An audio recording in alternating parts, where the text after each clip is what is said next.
मुंबई, सपनों का शहर। एक ऐसा शहर जो कभी सोता नहीं, हमेशा जागता रहता है अपनी धुन में। मैं समीर अपनी छोटी सी नौकरी और बड़े सपनों के साथ यहां आया था। एक अनजान शहर में एक नई पहचान बनाने की चाहत लिए। दिल्ली की भागदौड़ छोड़कर एक नई शुरुआत की उम्मीद थी। उस शोर शराबे से दूर एक शांत और स्थिर जीवन की तलाश थी। कंपनी ने ट्रांसफर कर दिया, पर रहने का इंतजाम खुद करना था। ये एक चुनौती थी, लेकिन मैं तैयार था। कई हफ्तों की तलाश के बाद अंधेरी के एक पुराने इलाके में एक सस्ता घर मिला। मेरी जेब खाली हो रही थी और यह घर उम्मीद की एक किरण जैसा था। दीवारों पर सीलन, लकड़ी के दरवाजे काले और एक अजीब सी गंध। ऐसा लग रहा था जैसे ये घर बरसों से खाली पड़ा है।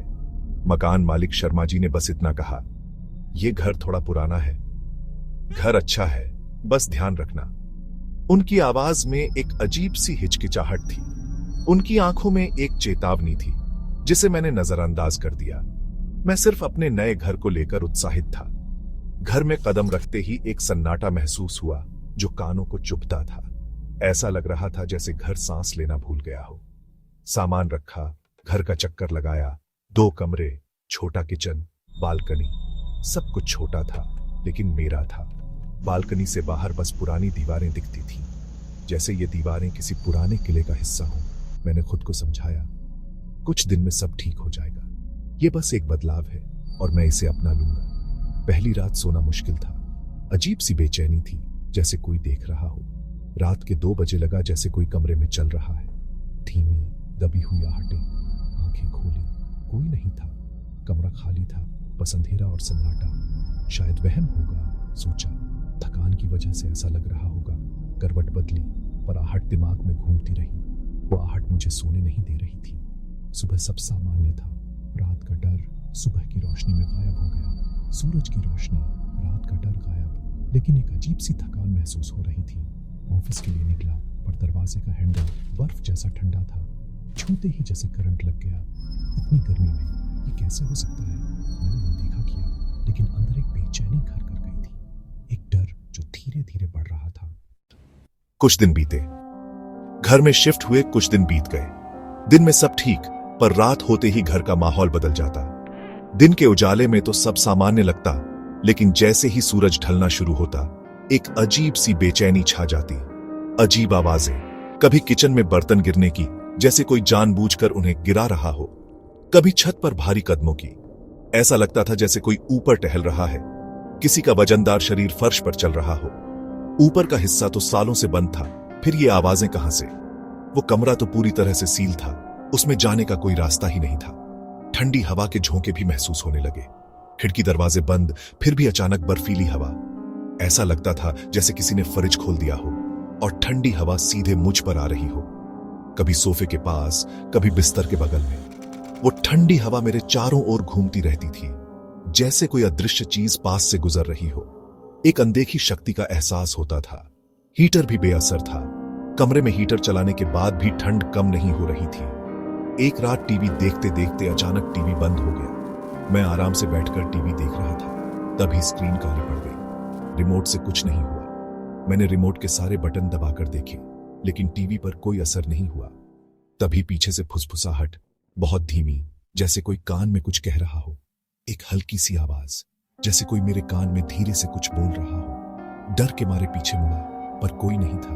मैंने तुरंत पीछे देखा, लेकिन कमरे में बिल्कुल सन्नाटा था।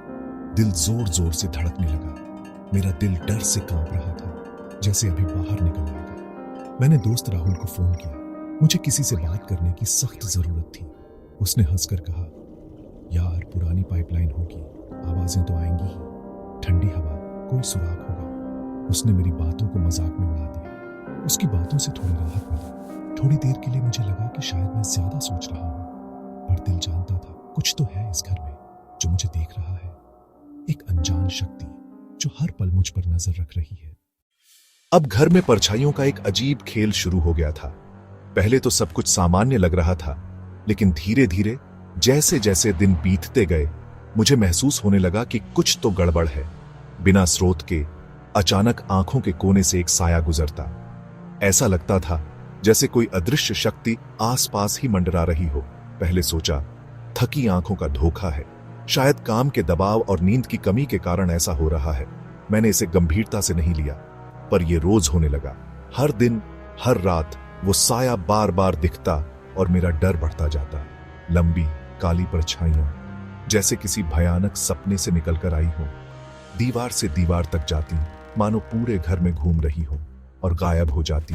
पलक झपकते ही वो परछाइयां कहीं भी दिखनी बंद हो जाती थीं। एक शाम किचन में खाना बनाते हुए जब मैं अपने काम में व्यस्त था, दीवार पर एक आदमी की परछाई देखी। वो परछाई बिल्कुल असली लग रही थी, जैसे कोई मेरे पीछे खड़ा हो। मैं जम गया। डर के मारे मेरे हाथ पांव सुन्न हो गए। वो परछाई धीरे धीरे मेरी तरफ बढ़ी, जैसे मुझे पकड़ने आ रही हो, फिर अचानक गायब हो गई। एक झटके में वो परछाई हवा में घुल गई। उस दिन के बाद मैंने किचन में जाना कम कर दिया। मैं उस जगह से दूर रहने लगा। डर बढ़ने लगा। हर पल, हर क्षण मुझे डर लगने लगा था। रात में भयानक सपने आते, ऐसे सपने जो मुझे सोने नहीं देते थे। घर और भी डरावना, एक भयानक चाल की तरह लगने लगा। दीवारों से काला पानी टपकता रहता, जैसे किसी शाप का प्रतीक हो। हर कोने में अंधेरा। ऐसा लगता था जैसे अंधेरा मुझे निगलने के लिए तैयार बैठा हो। भागने की कोशिश करता और हर बार नाकाम रहता। दरवाजा नहीं खुलता, जैसे किसी ने मुझे कैद कर लिया हो। हर सपने के अंत में वही लंबी पतली परछाई सामने खड़ी होती। वो परछाई मुझे घूरती रहती, जैसे मेरी आत्मा को चुराने आई हो। मैंने हनुमान चालीसा का पाठ शुरू किया। उम्मीद थी कि शायद इससे कुछ शांति मिले। अगरबत्तियां जलाई। मैंने भगवान से प्रार्थना की कि वो मुझे इस मुसीबत से बचाए। थोड़ी देर के लिए माहौल शांत जरूर हुआ, लेकिन यह शांति बस एक धोखा थी। पर फिर सब पहले जैसा।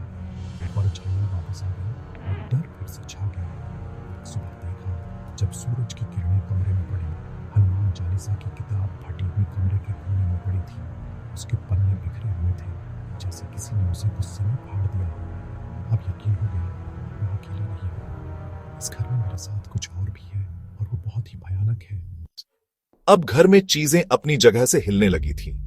कुर्सी खिसकी, किताबें जमीन पर। एक दिन घड़ी गायब हुई। 2 दिन बाद किचन के सिंक में मिली। सुइयां रुकी थीं, ठीक 3:15 पर। यही वो वक्त था जब मैं अक्सर अजीब आवाजों से जागता था। मकान मालिक शर्मा जी को फोन किया, पर कोई जवाब नहीं। पड़ोसी भी बात करने से कतराते, जैसे सब कुछ छुपा रहे हो। एक रात बारिश के बीच दीवार खुरचने की आवाज आई। डरते डरते टॉर्च लेकर गया। दीवार का प्लास्टर उखड़ा था। पास पड़े पेचकस से कुरेदना शुरू किया। अंदर लकड़ी का एक पुराना दरवाजा निकला, जिस पर छोटा सा ताला था। डर और उत्सुकता के बीच मैं जानना चाहता था, इस दीवार के पीछे क्या राज है। मैंने ताला तोड़ने की ठानी। पेचकस और हथौड़े से ताला टूटा। दरवाजा खुला। भीतर से भयानक बदबू। छोटा अंधेरा कमरा, कोने में एक पुराना संदूक। मैं अंदर गया। हर कदम पर फर्श चरमरा रहा था। बदबू संदूक से आ रही थी। संदूक खोला। अंदर इंसान का कंकाल पुराने कपड़ों में लिपटा। डर के मारे पीछे हटा। टॉर्च गिर गई। अंधेरा छा गया। तभी पीछे किसी की मौजूदगी महसूस हुई। वही ठंडी हवा, वही फुसफुसाहट। तुमने मुझे ढूंढ लिया। अंधेरे में 2 चमकती आंखें दिखीं, धीरे धीरे मेरी तरफ बढ़ती हुई। दरवाजा जोर से बंद हो गया। मैं कमरे में कैद। लाइट जलने बुझने लगी। औरत की धुंधली शक्ल दिखी। चेहरा गुस्से से लाल, बाल हवा में। वो मेरी तरफ बढ़ी, जोर से चीखी। मैंने पूरी ताकत से दरवाजे की तरफ धक्का मारा और किसी तरह बाहर भाग निकला। मैं कैसे भागा याद नहीं। सीधा दोस्त राहुल के घर पहुंचा। हालत खराब थी। उसे सब बताया। छुपा कमरा, संदूक, कंकाल और वो औरत। इस बार राहुल ने मेरी बात मजाक में नहीं ली। हम रात भर जागते रहे। सुबह पुलिस को बुलाया। दिन के उजाले में पुलिस के साथ घर लौटा। छुपे कमरे में वाकई कंकाल था। पड़ोसियों ने अब सच बताया। 10 साल पहले वहां एक परिवार रहता था। पति ने पत्नी की हत्या कर लाश को उसी संदूक में छुपा दिया था। सबको बताया। पत्नी भाग गई। कुछ समय बाद वो भी घर बेचकर चला गया। उस औरत की आत्मा इंसाफ का इंतजार करती रही। वो मुझे अपनी सच्चाई तक ले जाना चाहती थी। पुलिस ने पुराने मालिक के खिलाफ केस दर्ज किया। पुलिस की जांच के बाद मैंने वो घर हमेशा के लिए छोड़ दिया। सारा सामान वहीं छोड़ आया। कुछ दिन राहुल के साथ रहा, फिर एक नया मॉडर्न फ्लैट लिया। पर रात में अब भी उसकी चीखें सुनाई देती। कुछ महीने बाद उसी इलाके से गुजरा। घर पर किराए के लिए खाली है का बोर्ड था। एक नौजवान जोड़ा ब्रोकर के साथ घर देख रहा था। चेहरे पर खुशी थी, जैसे मुझे भी कभी थी। मैं उन्हें सच बताना चाहता था, पर कुछ कह नहीं पाया। लोग मुझे पागल समझते। शायद पुलिस ने भी कहानी दबा दी थी। वो जोड़ा मुस्कुरा रहा था, शायद डील पक्की हो गई थी। मुझे नहीं पता उस आत्मा को शांति मिली या नहीं। शायद वो आज भी उसी घर में है, अपने अगले मेहमान का इंतजार कर रही है। कहानी शायद फिर से शुरू होने वाली है।